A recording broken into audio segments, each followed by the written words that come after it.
So yan po yung ating mga ingredients: sibuyas, kamatis, 4 cubes, sotanghon, and mixed vegetables po.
Lagyan ko na pala ng mainit na tubig yung sotanghon para hindi siya masyadong malapot pagka maluto na po yung ulam natin. So mahaba po yung video ko dito. Bahala na lang po kayong mag-skip or fast forward nyo na lang po para sa next slide ay mapanood po ninyo. Kasi nakakainip po yung ganyan. Kahit ako nainip na po. So, forward na lang po. Okay.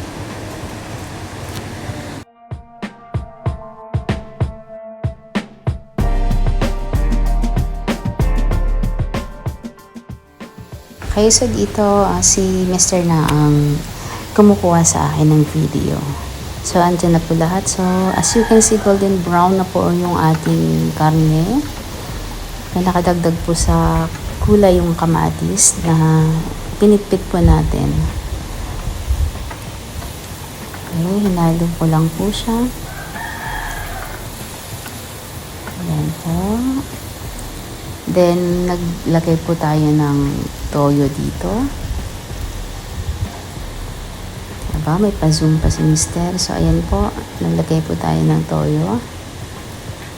Para dagdag sa lasa ng ating ginisang liempo.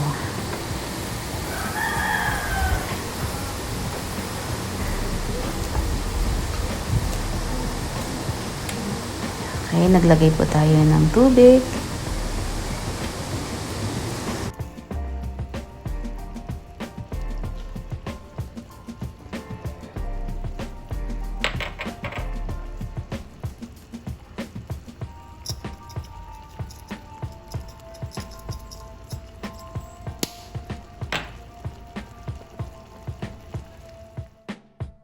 So, ayan po.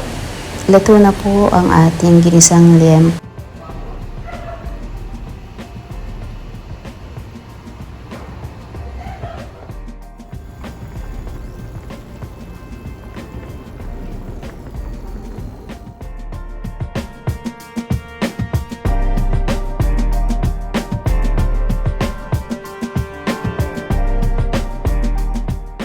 So, inilagay ko na po ang ating sotanghon.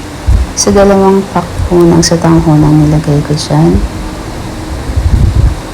So, para hindi siya masyadong malapot.